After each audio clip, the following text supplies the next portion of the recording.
This feels like nostalgia. Zooming Arthur around noon.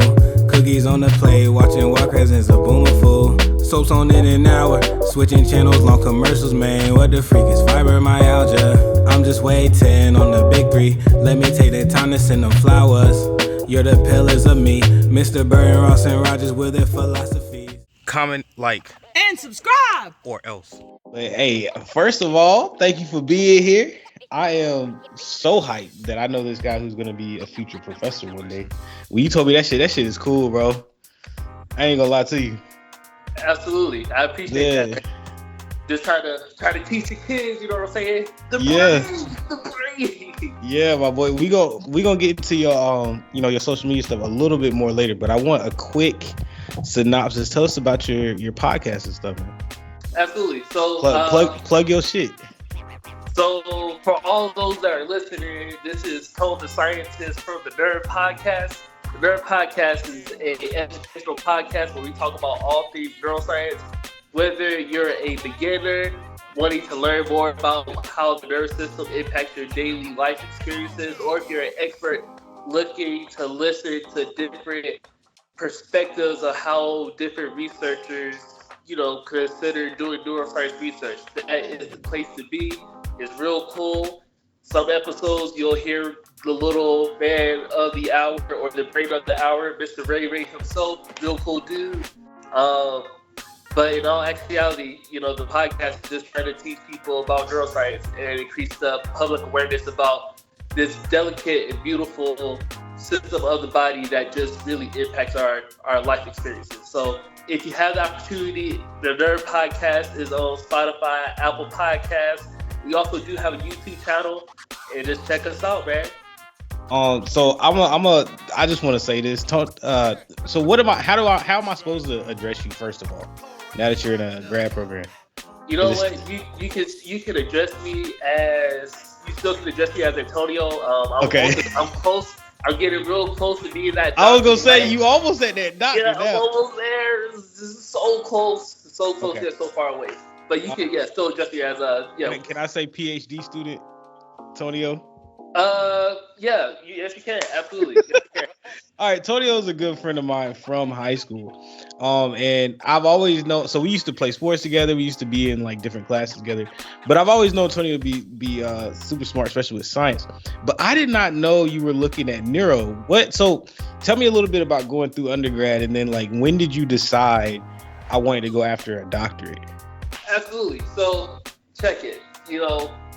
Of course, you went to the greatest high school of all time, Bud High School. Shout out to the Wildcats, you know what I'm saying? Wildcat, baby. Yeah, but in high school, I wanted to be a scientist of sorts. I didn't know if that was going to be in the medical side of things, or if that was going to be some other aspect of neuroscience, non-medical. So engineer, civil engineer, etc., etc. It wasn't until my senior year of high school where the school offered it was like a field trip of sorts, where we went to Lewisburg College to, listen and talk to other, admissions of the different schools in Carolina. I stopped by North Carolina State University, and I stopped there because I always kind of saw myself, once I graduated from high school, I always sort of saw myself going to an HBCU.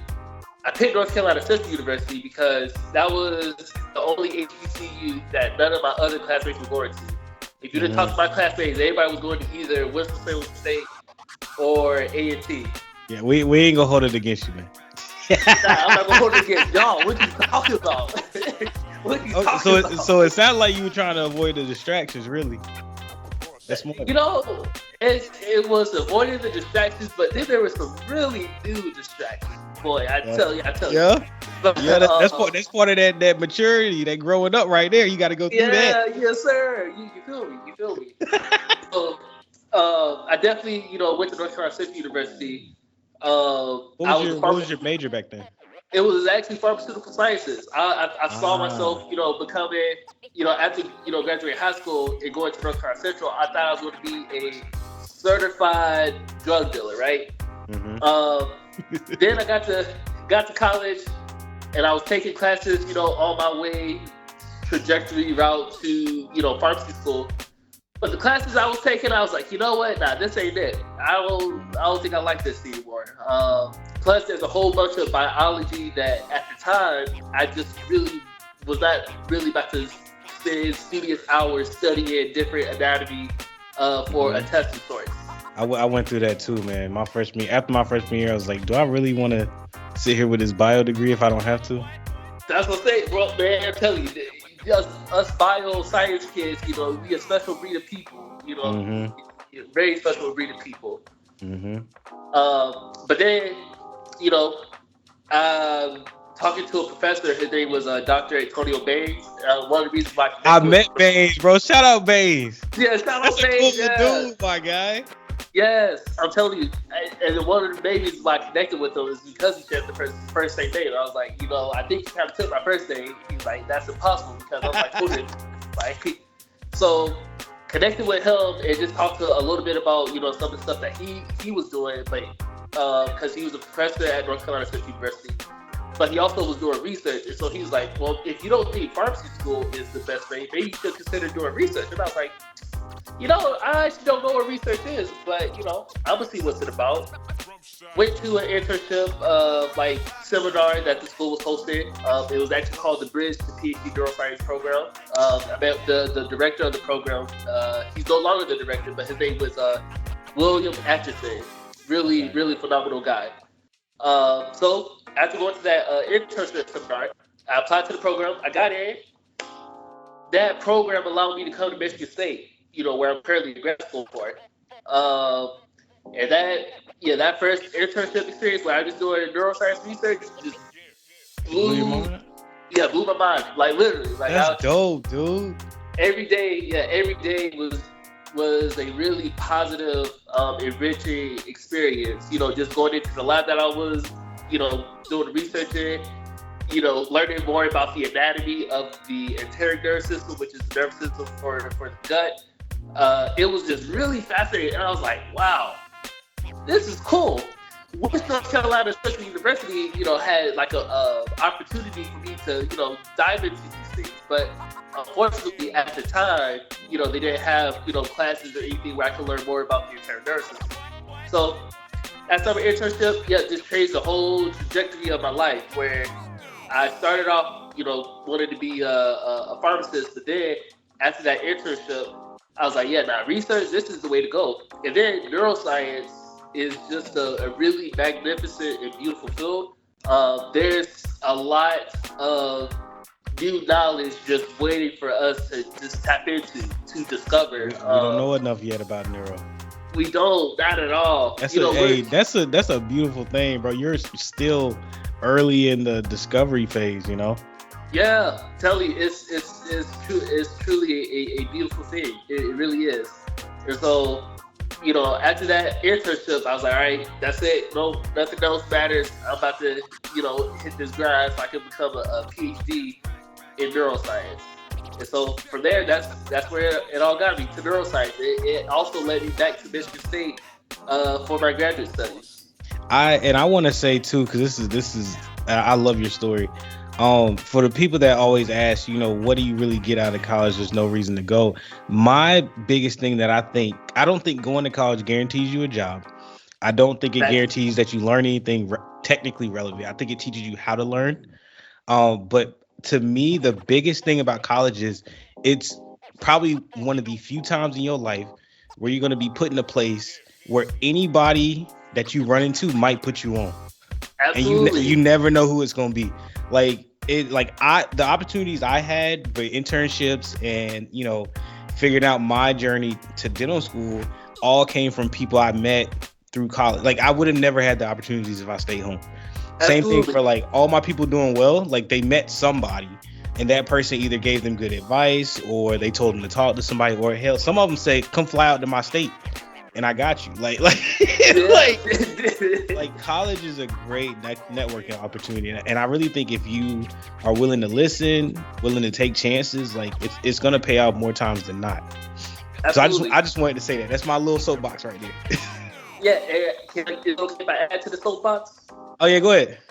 I would even tell you, I agree with your with what you are saying, and then I'll also even point out or state that the fact that education, at least I guess historically amongst the Black community, that's been like the way we have been able to like socially move up in this racist society of sorts, where we are able to obtain different financial resources or other resources that hasn't been previously given to us.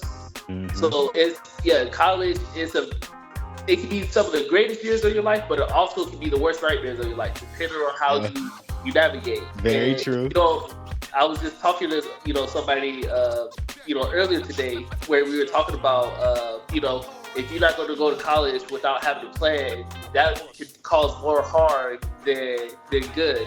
So if you're going to go to college, make sure you have a plan of action of what you're going to do. You don't have to have all the details mapped out, but as long as you got an objective, a main objective, and you got drive, grit, determination, I think college is the place for you. Yeah. Even if you make mistakes, I feel like it's still a good opportunity to learn, as long as you're self-aware. Now, if you're not self-aware, you'll end up back home and you won't have learned anything from the situation. But I mean, there's so many people, me included, who messed up a few times with college, and it made us more mature. So I think just putting yourself out there, especially when you're young, it should do something for you. Absolutely. For sure. And I tell my folks, like, so I teach middle schoolers and I tutor high schoolers, and I tell them, like, the ones that especially that I feel like it's like you got like everything lined up, like you're good at school, you basically keep up with your grades and stuff, but you're just not thinking about the big picture. I'm like, dude, you could go to college, go somewhere that's not too expensive. If you don't like it, you ain't got to finish it or whatever. Or if you finish it and you're like, I still don't like this, the other stuff that you want to do, the blue collar stuff, is always going to be there. Exactly. You know what I'm saying? So it's like, at least then you go and you see something. It's going to be a lot harder if you start working and then try to go. That's going to be harder.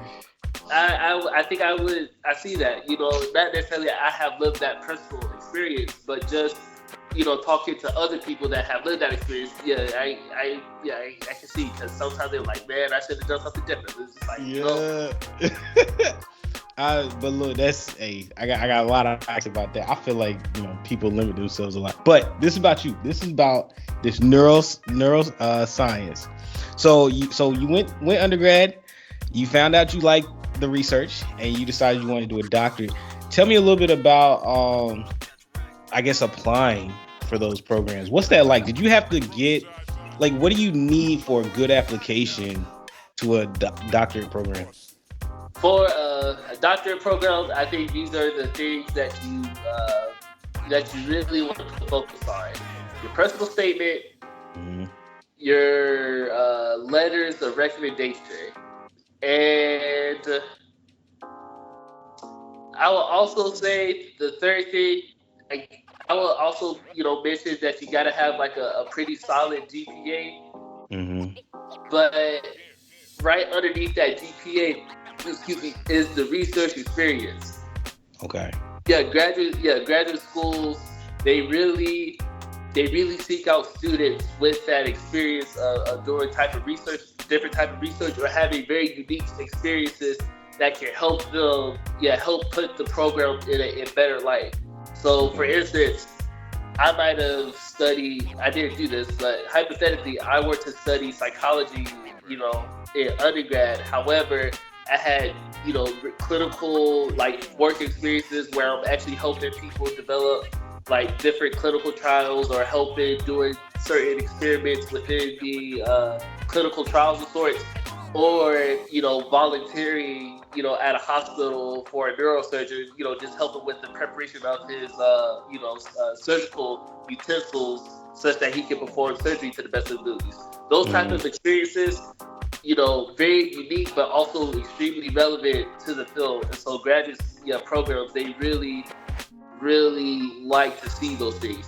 Of course, the impression is that people that typically apply to, different graduate programs, there's like a expectation that you already have like this particular GPA of sorts, or GRE scores and things. Because I know. So y'all do have to take the GRE. That was my next question.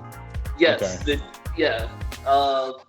But they don't try to, both, I guess maybe grad programs are trying to steer away from that because, his historical implications and biases that these tests typically show, you know, they try not to consider that in the application process, but I would definitely say it's the experiences you have, the personal statement, as well as the letter of recommendations.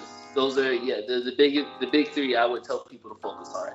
So how much experience did you bring in for your application? What did you done by the time you had started applying?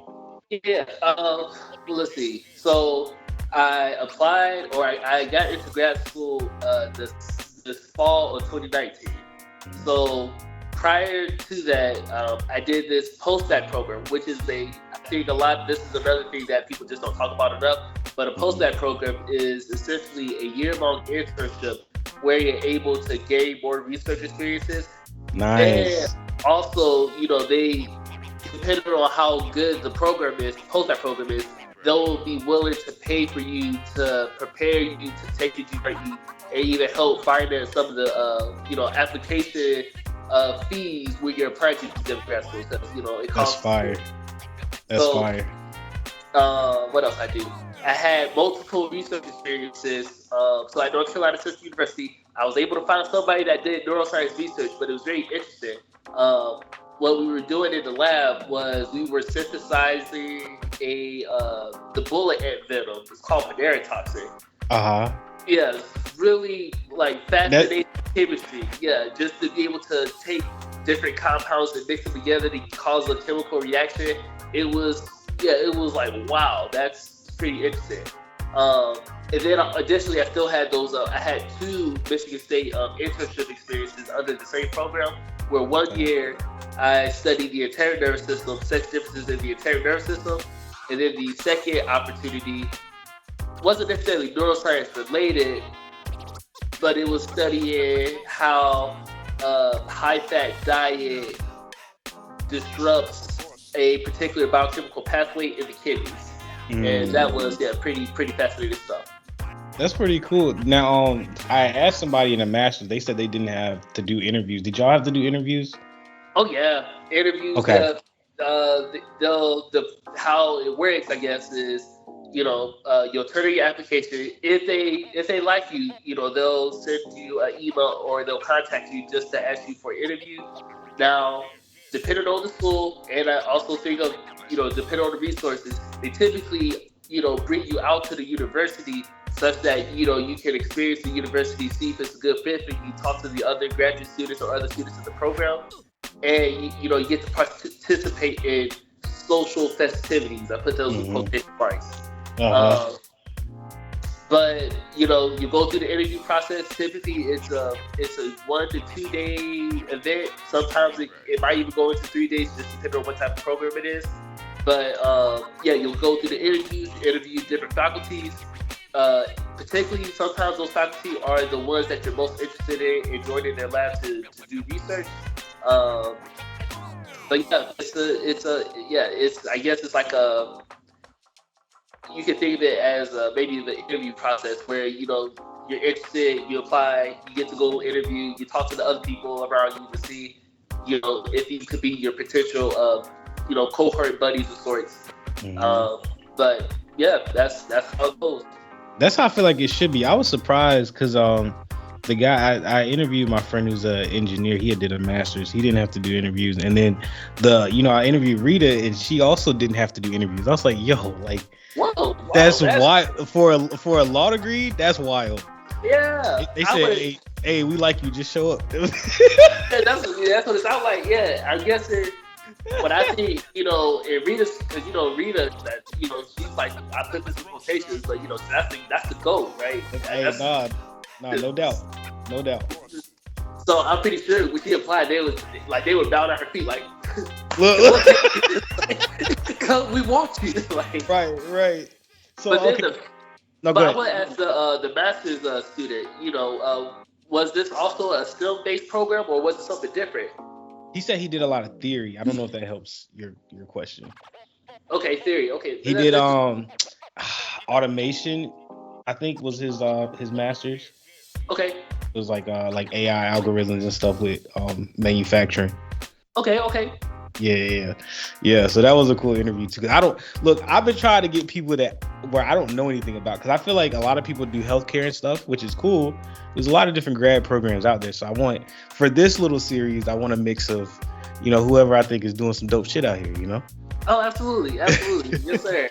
So okay, so you applied. How was do y'all have a set acceptance day? Like what was going on that day when you found out you got in? So yeah, I will even tell you. Yeah, this is my experience, right?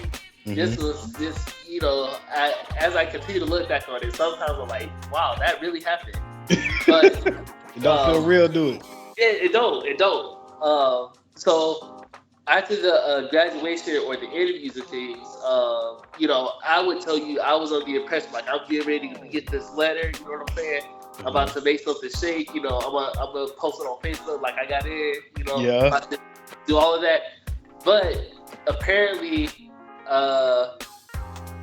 Michigan State, they waitlisted. Ah, okay. Yeah, it broke my heart a little bit. I was just like, dang, I thought I was. They just wanted to make you sweat. That's all. Man, it was more than sweating, boy. I left some stains in my. So they waitlist you. How long do you have to wait? Because I'm assuming you had dead silence until they called you again. Yeah, it was. I think it was probably it might have been two weeks. I think. Okay. Well.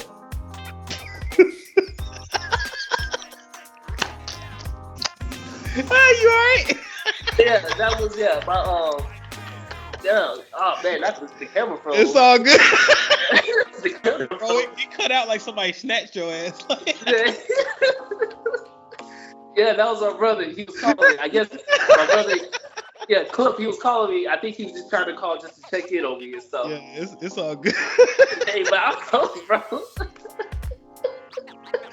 Oh man. Okay, my bad. Go ahead. But definitely it was. I think it was about 2 weeks before I heard that they said they sent me an offer letter, and typically, usually a grad program, they'll give you the offer letter. They'll give you a specific deadline. Typically, I think the deadline is usually around that beginning of April of sorts.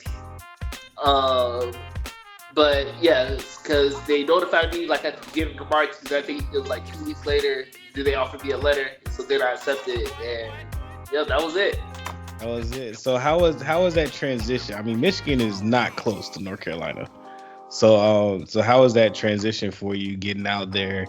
Like, did you plan ahead and get your apartment like a few weeks before school started, or were you scrambling?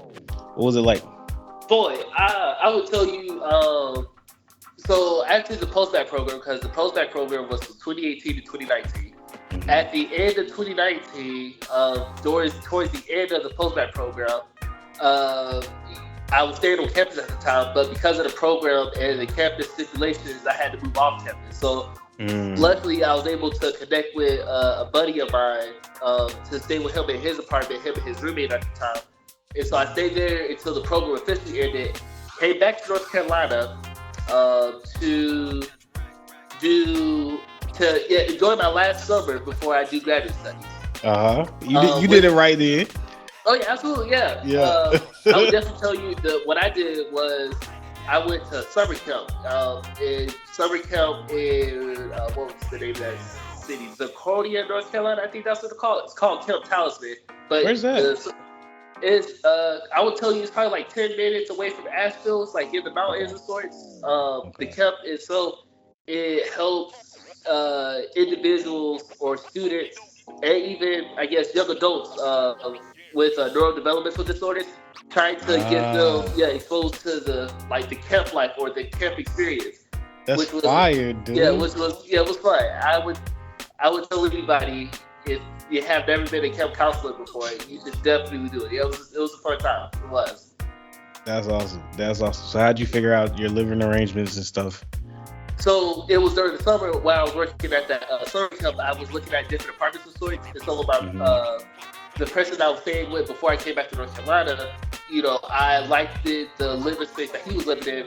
So I looked onto their website and see their different locations and places that they have. And so I ended up choosing this apartment complex that I'm currently in right now. I've been here probably 4 or 5 years now, I think, give or take. So found it. I saw that the apartment prices. I went ahead and secured my. Spot. Had to pay a deposit of sorts, and then once I got the move-in date, I had tried to be very careful in timing and how I get back up there to Michigan. And so when it came August 19th, got to my apartment. Now that day was an experience in itself, boy. I tell you. What happened? Man, I came in, house was dirty, dogs. Look, I swear I have not had a single person tell me everything went smooth when they moved to grad school. Bro, what I'm telling you, bro, I don't know if it was that it must have been my birthday or something. Birthday because the house was dirty. Dog hair was just like everywhere. Ooh. Then there was like 3 people staying in one room, and like not even my room, but there was 3 people staying in one room, and 2 of them came out, and it was just like, hey, I was supposed to be your roommate, but this guy, he pretty much said he fucked him over, and I was just like, whoa, oh, that's weird. So then what was even crazy is that both of them left the house, and so I'm like just trying to get me situated in my apartment. But then like this 5'10", I'm talking about like Coca-Cola body shape girl just came up to the door and just knocking on the door. She's like, hey, is my dog here? And I was like, who are you? I was like, who are you? She was like, I forget what her name was, but she's like, I'm here. Do you know such and such? Is like, describe them. And I was like, yeah, they just left. And she's like, well, I can just get my dog. And I was like, what do I say? Do I tell her like, yeah, sure, go grab your dog? Or, right. Like, it was just a weird experience. And so then one of the people, the 2 dudes that were staying in the room, one of them came back. They saw that the dog was missing. They was like, oh, so let's get the dog. I was like, yeah, how do y'all know each other? I was like, how y'all know each other? He's like, it's a long story. And I was just like, okay. I was like, I'm gonna be in this room. I'm just gonna try to straighten up things. I'll come out here, because like I said, the common space was just dirty. I was like, I'll come out here and we'll clean this out together. And he's like, I appreciate that. So, but yeah, that movement experience, boy. Yeah, that was different, boy. Different. I tell you, I swear, everybody I've talked to has had a story about moving day. It's something about that grad school magic, man. I guess so, but yeah, I don't watch that with my worst enemy. I was, me knowing the person I am, I was just like, I was confused. I was just confused. So you had a little bit of a rough move in. Did y'all? I'm sure y'all had orientation and stuff. When did it really kick in? Like, oh snap, I'm in grad school. I think it kicked in. It kicked in probably the second day of classes. I think that's when it kicked in. Did y'all get started like really, really fast? Oh yeah. So our move-in was the 19th. Excuse me. My move-in was the 19th. Typically, Michigan State they begin classes on the last Wednesday of the month. And so I came in. I moved in on the 19th. But before moving in on the 19th, I think there was like a day. Yeah, there was one day where the new kids on the block in the grad program, we all came together and they gave us our, I guess it's like a seminar. So it's like, these are the things you should know about, in grad school. These are the requirements. These are the courses you're supposed to take. These are your requirements for the comprehensive exam, et cetera, et cetera. If you have any other questions, they point us towards resources across campus. So we did that. Then after that, all of the new kids, at the time we was like, hey, we're all here. Let's go get some lunch. Let's go connect with each other. And I was like, all right, that's a cool time, So did that. But then classes came. We saw each other again because we all were taking similar classes. But then that second day, yeah, we was all looking at each other like, it's like, wait a second, we supposed to be learning this? So what would you say the difference is between like your undergrad classes and your grad school classes that first year at least? I think the biggest difference is the expectation. It was like this unset expectation that we were supposed to know this material before coming in. They treat y'all like the damn the healthcare providers too. They do the same thing with us, cause they want you to know the standard is that you're gonna be on the same level as me. So I'm gonna hold you to that even if you don't know anything yet. Right. So yeah, I think that's the biggest thing because the undergrads, I've been a teacher assistant, help taught classes before. It's completely different. Like they go break it down. You know what this is? Well, X, Y, or Z. Like they'll give you textbook definitions, but once you get inside grad school, I remember, like I said, it was the second day. The professor was like, "So we all know what this is, right?" Wait a second. I was like, "Hey, where my book at? Where my notes?" Exactly. Did you have to change your study habits for grad school? Yes. Yeah. I would tell you, in undergrad, I felt very fortunate. I guess I might be considered what you would call the talented 10th, where I was just really good at excelling in class. But yeah, when I got to grad school, the study habits definitely changed because, instead of, in undergrad, I think I found myself, I would study, I would look through materials, take notes and prepare for the next day. But for grad school, it was like night and day. Like study groups I had, I was, with study groups, trying to connect with other students, like sitting in this apartment or another like vicinity and just reading books, trying to catch up on understanding what are some of the concepts that were being taught to classes. Like I'm doing homework or I'm doing, catching up with what is being said in the classroom, but I also had to do my additional homework so I could fully understand some of the concepts that were discussed in class. So it requires a lot more studying and nuance. Do y'all mostly use textbooks? No, and that's the crazy thing. In grad school, you don't use textbooks. You're pretty much you use slides and you're relying on the person's expertise. And particularly, I would even say, at least in my program, you do a lot of research papers. And that makes sense. Yeah, it's like it could be that there's this unset expectation that everybody coming in has the same skills to be able to thoroughly read a research paper. And so, you gotta, I would encourage anybody going to grad school, know how to read a research paper, because the quicker you do that, the better off you'll be in the long term. Okay. What's so how many years is your program? Is it one set amount or does it change based on what you're doing? So I would tell you it's the average is 4 to 5 years. This is coming up year 5 for me, so I'm trying to finish up and be done. The average, I want to say the national average is around like 5.1, 5.7 if I'm not mistaken. Okay. So I want to say we're right at the average for graduating students in the neuroscience program. So what's the like goal of the first year? Because if I'm not mistaken, you got to start. When do you have to start like your actual research and stuff? So the goal of the first year is, I would say, it's a acclimation period where you take the classes. You're trying to learn all you can about the basic concepts of neuroscience. But also for the first year, you're also doing lab rotations. And so those lab rotations, prior to doing those, you have already told the program or people that you were interested in rotating in the lab to see what type of research that they would do.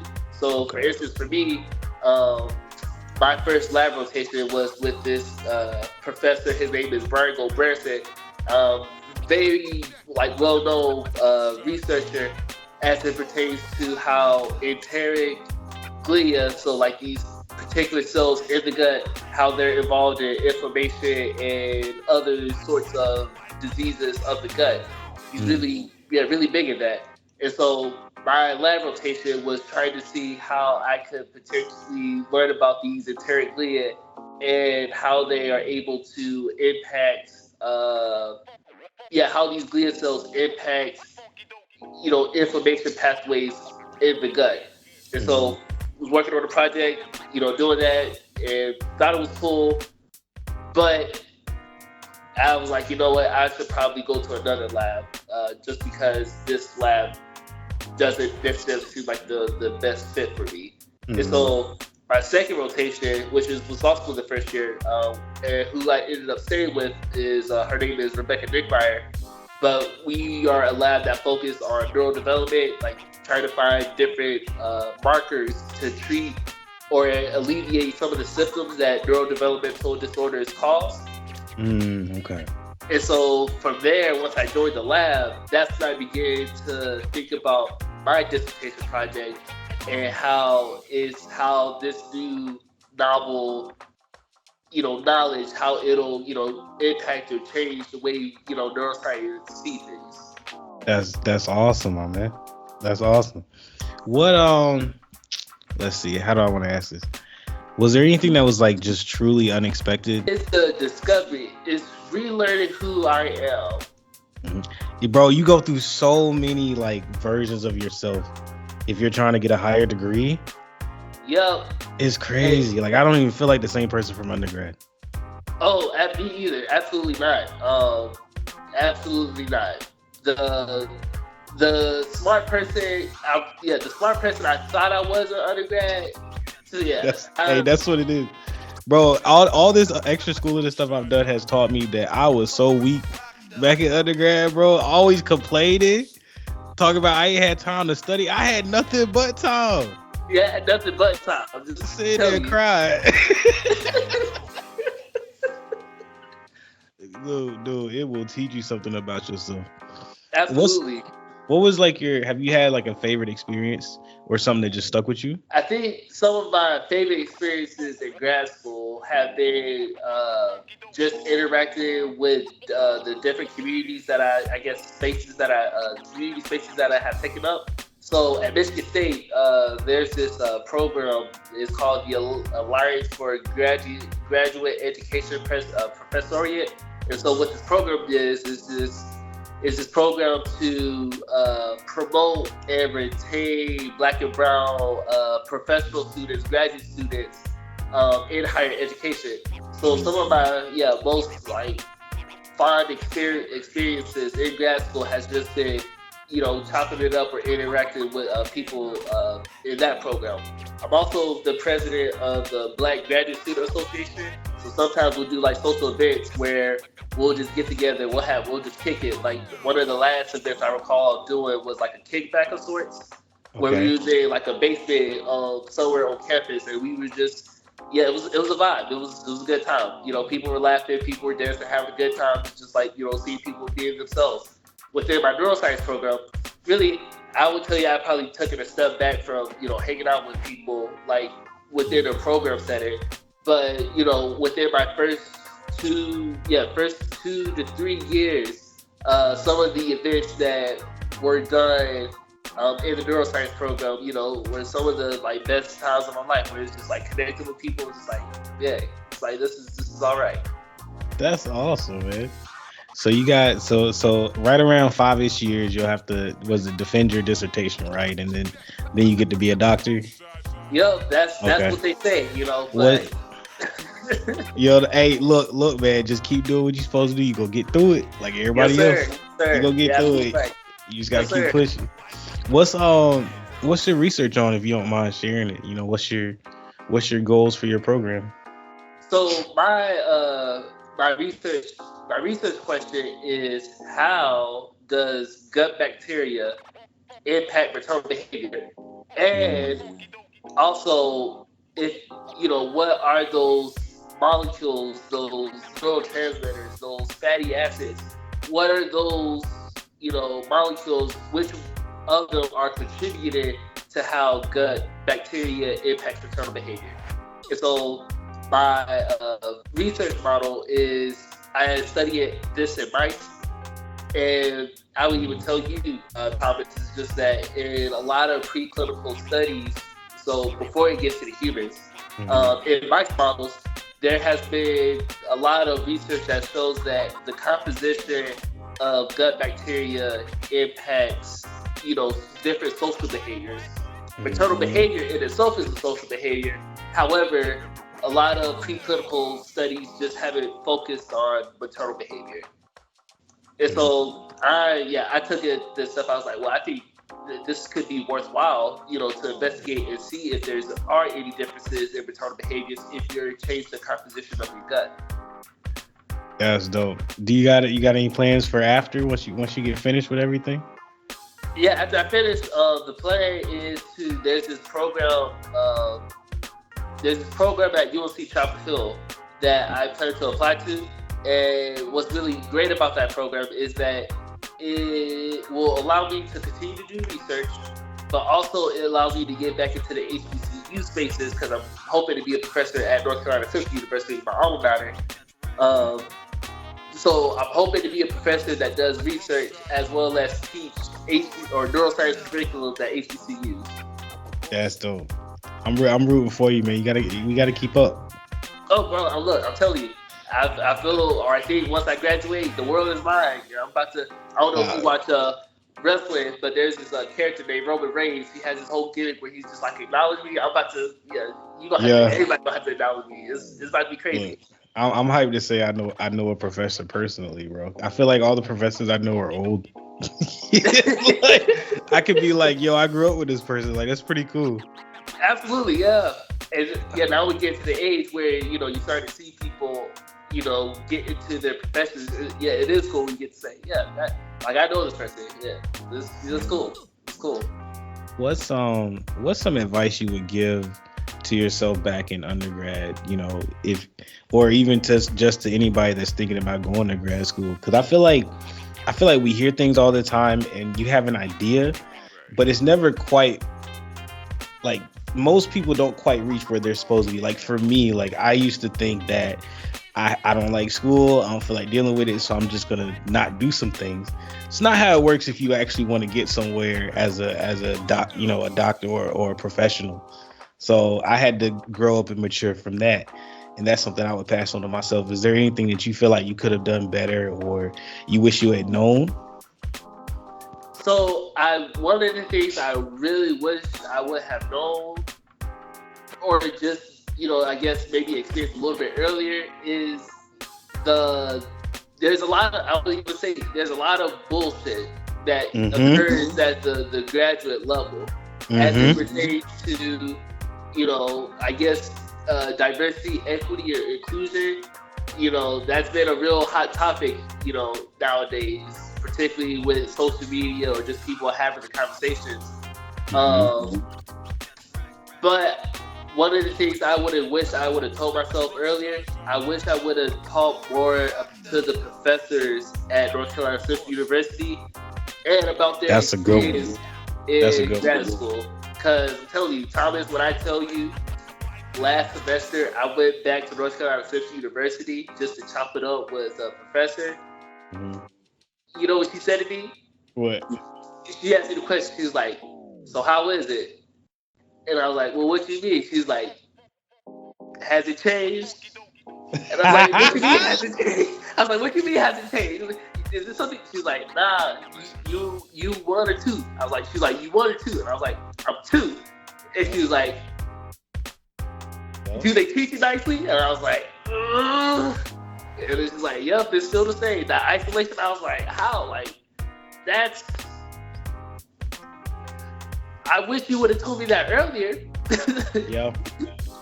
But it's sometimes you got to go through some of these things, man. Because even if she had told you, you may not have really understood how it was going to make you feel or how it was going to change experiences for you. Do you have to deal with egos in your program at all with professors? Yep. Yeah, all the time. I think that's probably one of the, if I was telling somebody if they were considering graduate school, that would be one of the things I would tell them. Like, if you're going to deal with a lot of egos, because you can have a great idea, and a professor will literally like tell you that your idea is stupid or your idea is not a great idea, and they'll try to do it. Either some might be very direct with you, others are very passively aggressive. So yeah, you constantly have to deal with people and their egos, or you also have to deal with people where they're at on whatever journey that they may be on. So sometimes people just flat out just like they literally don't like you for no reason. Like yeah, you gotta have thick skin. Anytime you offer an idea, they're going to look for some way to either knock it down or try to reduce your idea because they think they're themselves either better than you or they're trying to make you look in a bad light of sorts. Yeah. What's been your worst day out of your 5 years? Worst day out of the 5 years. Yeah, have you had any that was just like crazy tough or really were testing your mental strength? I had a lot of those. Yeah, look.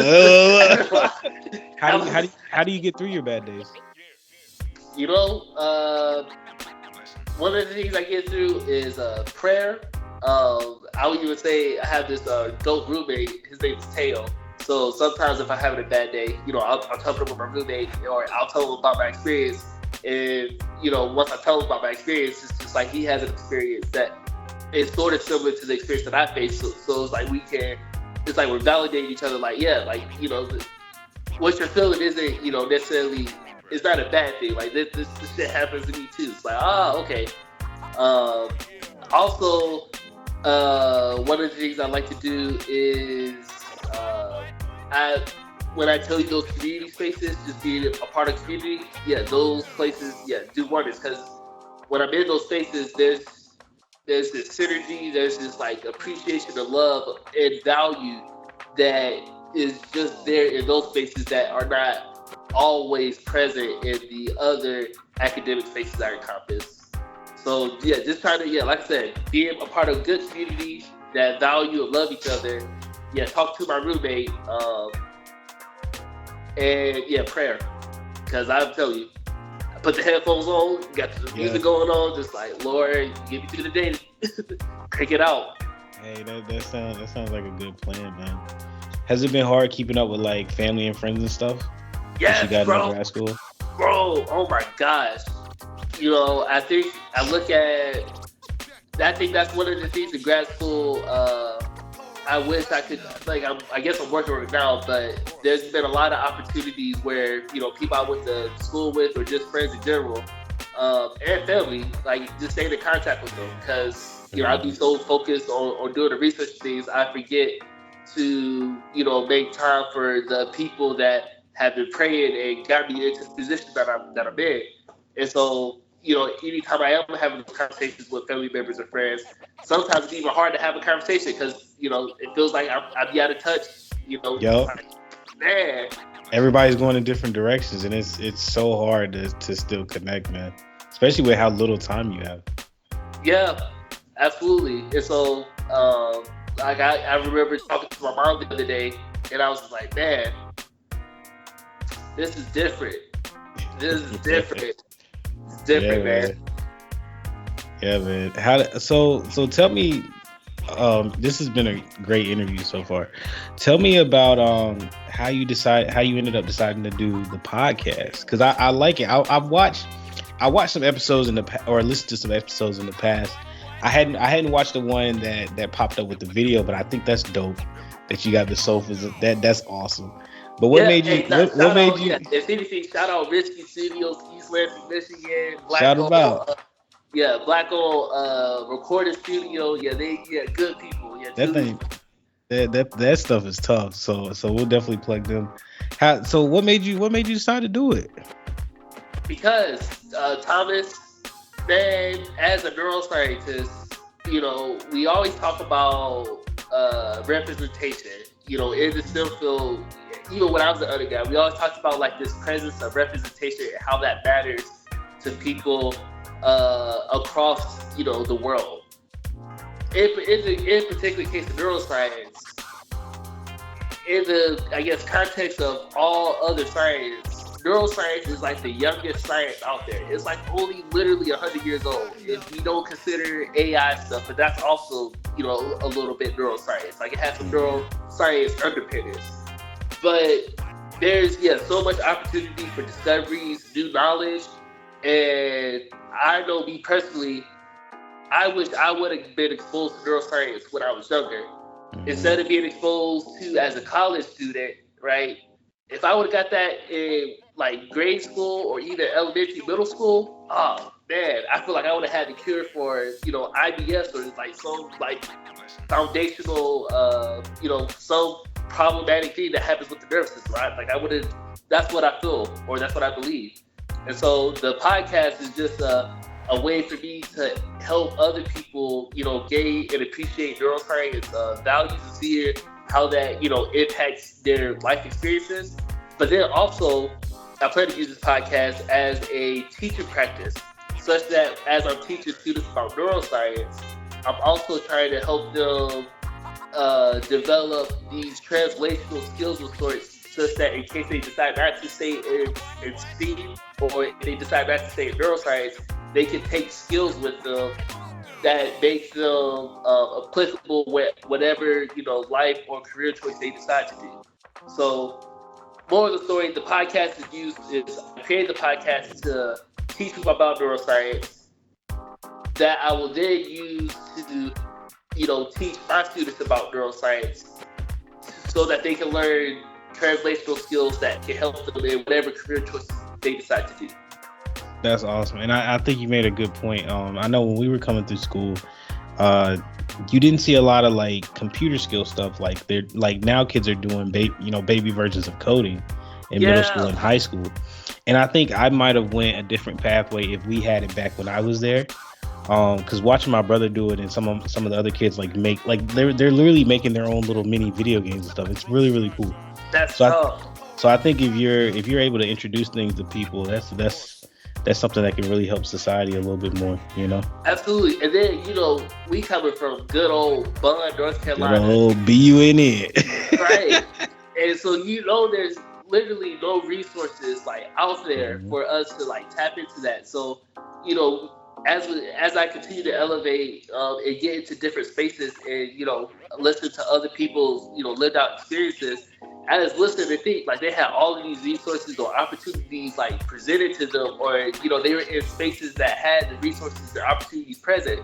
But there's a whole bunch of other places that just don't got it. Like, I don't think people fully can, I guess people that I come into contact with sometimes, I don't think they can fully understand when I tell them, like, the only thing you find North Carolina is a high school, that food line, it's a $2 store. It's like, I'm telling you, I'm you can drive through the whole town in like 5 minutes. That's what I'm saying. But I don't think people don't fully understand that. And so, just trying to increase that awareness and increase, access to information, because when we have more access to more information, more, correct information, we make better choices, we just make better choices. And I'm just trying to get people access to the information. Oh yeah, for sure. I'm trying to think. I think you answered just about all my questions, man. Is there anything you feel like you need to get off your chest? You can talk to me, you can talk to future neuroscience people. I don't care who it is. Anything you've been holding back on me? I would just say this. So again, Thomas, I appreciate you, for having me on your platform. Bro, I'm telling you, you doing dope shit, bro. I had to have you on here. Yeah, I appreciate that. Man. And then to all future, neuroscientists or people that are interested in learning about the nervous system, please, I would say take the chance, dive into something new, learn something new. We need more neuroscience people for sure. Yeah, we definitely need to. Because I need to be able to call Tony when I start learning. Learning my look. I saw my schedule, bro. I'm gonna be calling you. If it ain't nothing to the nervous system, I might help y'all a little bit with that. But if it's something else, I'm like, hey, Thomas, I ain't got it for you. Tony, how do I remember these nerves, man? This like, all right, you gotta do the acronym. I think if you particularly talk about the cranial nerves, there's an acronym. Yeah, it's an acronym of sorts that you can remember though. See, that's why I'm gonna call you. Yeah. I'm trying to learn it quick now, because look, I gotta learn all the head and neck, and then down the arm. Like, yup. Yes, sir. So yeah, I'm gonna get you right with the study test. I'm gonna get you right. Look, I appreciate that. One thing I learned, I feel like with grad school, your network is a big deal. Like, don't try to do everything yourself. Some people do, but I'm not gonna be one of them people. Yeah, I'm telling you. Know how to ask for help now. Yeah, and that I would say that's another thing. Yeah, make sure you ask for help, because there's that old saying, closed mouths don't get fed. Gotta ask for help. What you so how does your year work now? So like right now you're in, I guess, like the spring semester, right? Do you have a summer semester next, or is it a fall semester? What you got coming up for the year? For the year, so I would tell you, Michigan State, we just graduated folks yesterday, today, and I think we're graduating people tomorrow. Okay. So we still, we will have the summer semester and the fall semester, but because I'm a PhD candidate now, I'm just all about dissertation, so I don't take classes or anything like that. So it's a little different for you. Yep, so all I'm doing is just research. So you there anyway? Everybody else, like, even when they on break, you there? Oh, absolutely, yeah. Oh, okay. 24/7. Like, I would tell you, tomorrow morning I got to get up and I got to go observe rice behavior, early in the morning. So, it's a continuation thing, man. That's pretty crazy, Tony. It's gonna be worth it though. Oh yeah, anytime I get to talking to people about neuroscience, just like get into spaces, it makes it all worth it out there. Yeah, I believe it. All right, I got a challenge for you. I'm gonna hold you to it. Okay. I need something named after you. Something in neuro. Something neuro. All right. I want something in neuro named after you before I'm gone, man. So I can tell everybody. All right. Okay, what it is. I don't care if it's a technique, if it's a nerve, if it's part of the brain we ain't never discovered yet. Oh yeah, that's the Tonio back there. That's that Tonio. Nah, man, look, I'm wishing you the best, bro. I'm so excited for you. I really am. Yeah, I appreciate you, Thomas. And hopefully we run into Baines again, because I bet he doesn't know that I know you. I met him last summer. His whole thing was like, for the people that want to do it, like, we need you. And he's like, I'm not gonna tell everybody to go in a different STEM, but he was like, whatever you like to do, whether it's healthcare, research, pharmaceutical, like stuff, like there's a place for you. And so that's his mission, and I always try to plug that because I think it's pretty dope. Like he stands on it. He don't just say it, like you said. He put you on. Like for us, he was getting paid, but like he was basically volunteering his time. It wasn't like he was getting paid his salary to come help us out. So it's like he stands on what he says, and so absolutely. I love. Shout out Dr. Baines. I love that guy. Yeah, that man, low key to go. Yeah, low key to go. Yeah. And to your point, there's a lot of black professionals or black medical, black PhDs, particularly in the city. There's not a lot of us out there. So anytime the opportunity for them to help another like black, brown person, they do it. They do it. For sure. Hey, thanks for being on the podcast, man. You got anything else you wanna tell us? Oh no, I think I'm all out. Look, you got me saying podcast. This is my YouTube channel. Yeah, YouTube. I'm trying to copy you now. That's how you know when people trying to copy you. That means you on now. I'm dead. On in the podcast. That's funny. You got anything else you need to get off your chest, man? Hey, nah, bro. I'm good. Yeah, I'm about to go ahead, go lights out so I can wake up in the morning, man. Hey, for sure. Hey, thanks for being on here. Hope you have a blessed time, man. And I'll catch you on the next one. Yes, sir. I'll see you later, Thomas. Peace out.